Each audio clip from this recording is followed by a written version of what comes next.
cya gihe uhamagara umukobwa akakwitaba nyuma y'iminsi ingahe yarabibonye, cyangwa se ukamwandikira akakwitaba nyuma y'iminsi ingahe yarabibonye, kimwe no ku bahungu nabo hari abo bibaho ukakwandikira ntumusubize ukanamuhamagara. Hello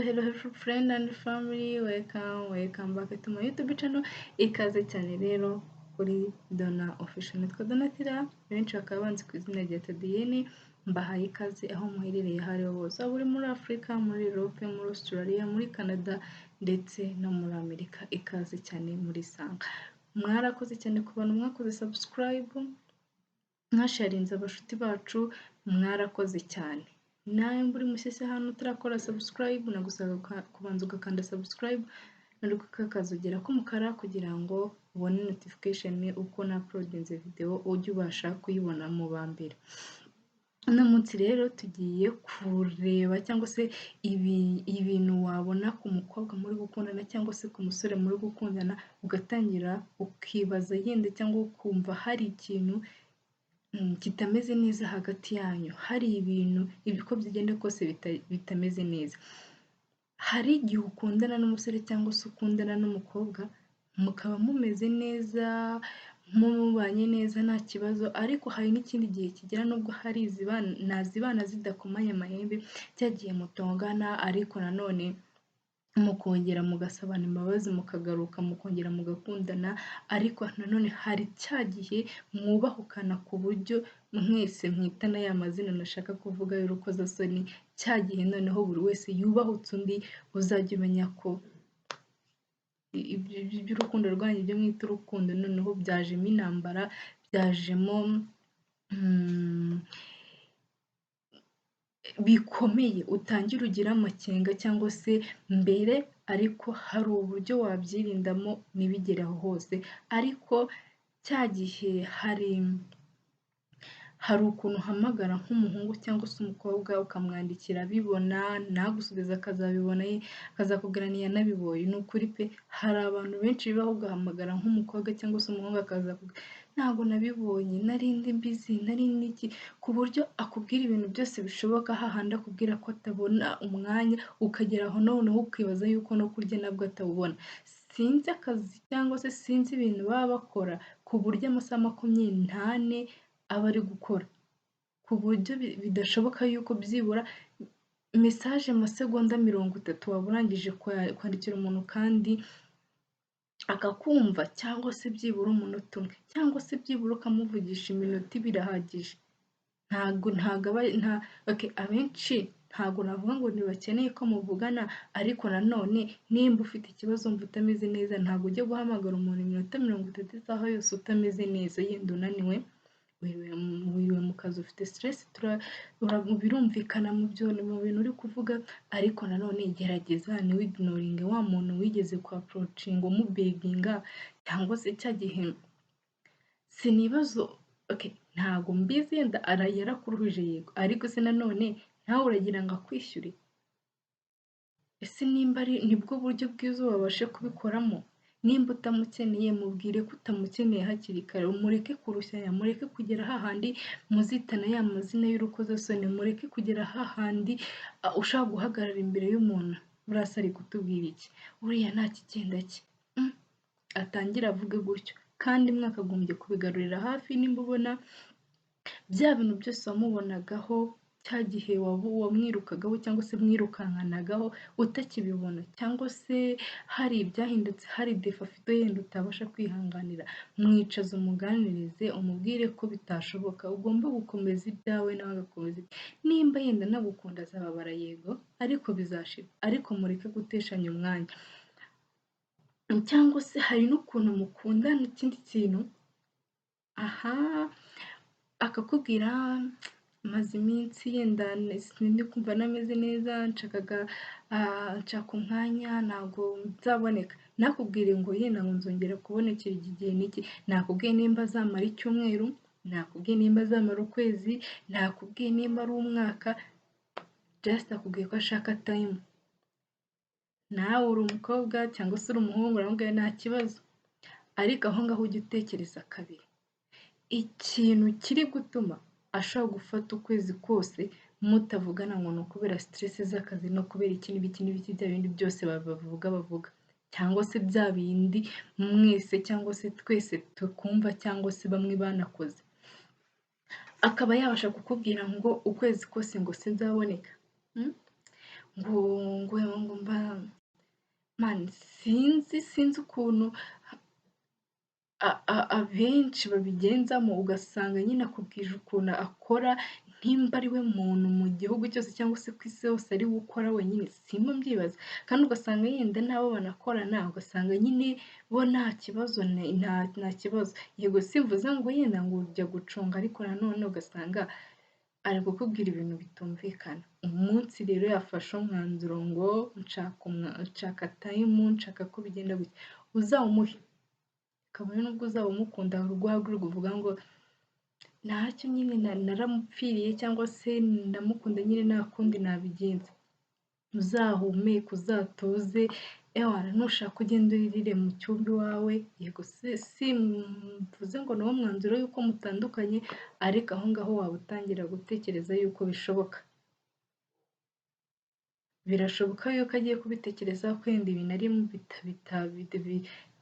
bitari kugenda cyangwa se abona ntaho byerekeza, cyangwa se yenda akaba ari izo stress navugaga yenda ko zishobokaho gato, ariko aho ngaho uzahita utekereza ko ibyo bintu bishoboka, cyangwa se no mu buzima busanzwe igihe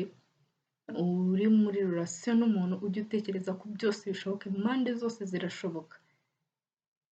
nta wanga ibyiza, twese twifuza ibyiza, buri wese iyo yishimye aba yumva atabivamo, aba yumva ari bwo buzima bwose, ariko nk'uko tubizi ntabwo byashoboka ko uhora wishimye cyangwa se uhora munezerewe, nta kintu kibashobora kubatandukanya cyangwa se gishobora kubazamo hagati ngo kibatezemo intambara hagati yanyu, ariko birashoboka. Muri icyo gihe rero cyashobotse, jya ubasha kwihangana ugire bimwe wirengagiza ko byanabaye kugira ngo mukomezanye, ariko nanone bya bintu bikomeye sinkubwiye ngo uzabyihanganire, nubona utabyihanganira kandi mukiri kwigana uzamubwire ubivemo nawe akomeze nawe ukomeze, nta mpamvu yo kugomeza ngo urihambira ku muntu ngo agereho. Hari ukuntu hari abahungu beza cyangwa se n'abakobwa beza bibabaho, ugasanga murakundanye, yego n'abandi ku ruhande baba bamureba, si we wenyine yego uba umureba, ariko nanone yitwaje ako kantu ko kwirirwa ari kumwe n'abantu benshi, yenda ntabwo mvuze ngo ufuhemo, ariko nanone gufuha ntabwo byabura ku muntu ukunda, ariko nanone ntuzarengere kuko birasenya, bituma ni nk'ishyari ubundi, ibyo byo uzabyirinda, ariko nanone nawe nutangira kubona ako kantu ni wa muntu wizeho ko ari mwiza cyane arenze, tangira umenye yuko uwo muntu nta n'uwo ufite, nimba we azi neza ko ari mwiza, hari uko uvuga ngo uri mwiza, yego nturi mwiza uhambaye, ariko nanone ariko wa wundi uzi neza ko ari mwiza, cyane cyane abavuga yuko kuba umufite ni amahirwe, ugomba kwitwararika, ugomba ni ukugendera ku magi, niko nabivuga, igi rero kandi urabizi ukuntu ryoroshye cyane rihita rimeneka, kandi ntabwo wabishobora, wabasha se kwitwara gutyo urumva wabishobora, hahandi ubona yuko umuntu nanone hari n'igihe kigera umuntu akakunaniza pe, hari n'ukundi kuntu umuntu aceceka akabivamo, ariko abantu babivamo baba bacecetse mba numva simba mbyiyumvisha, kuza ukabwira umuntu ngo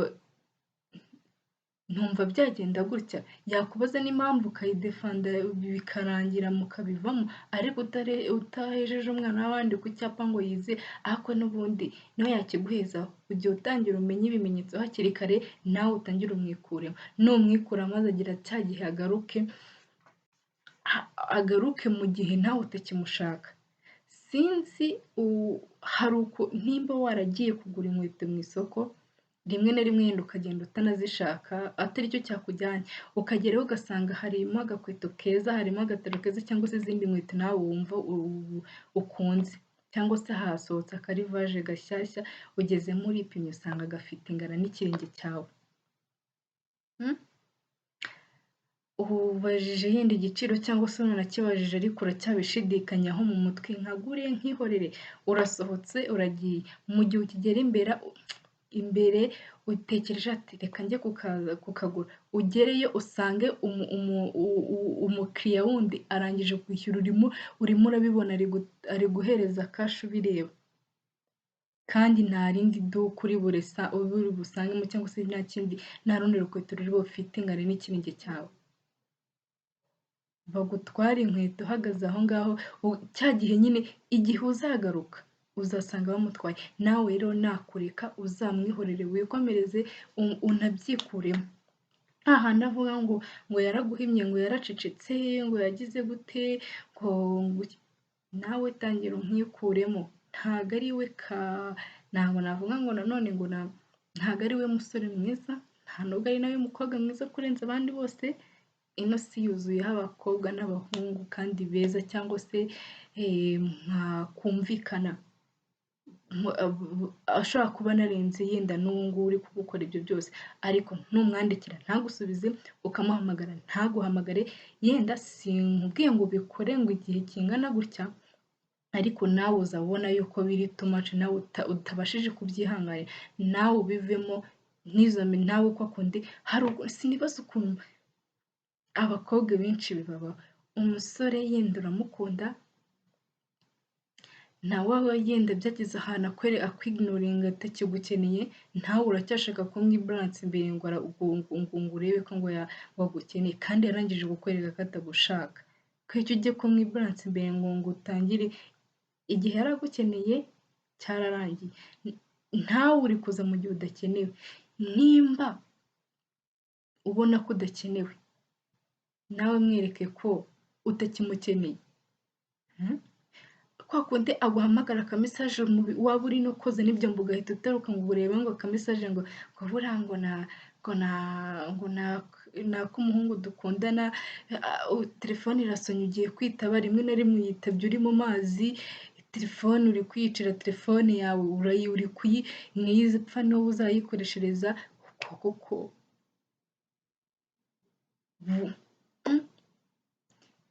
nimba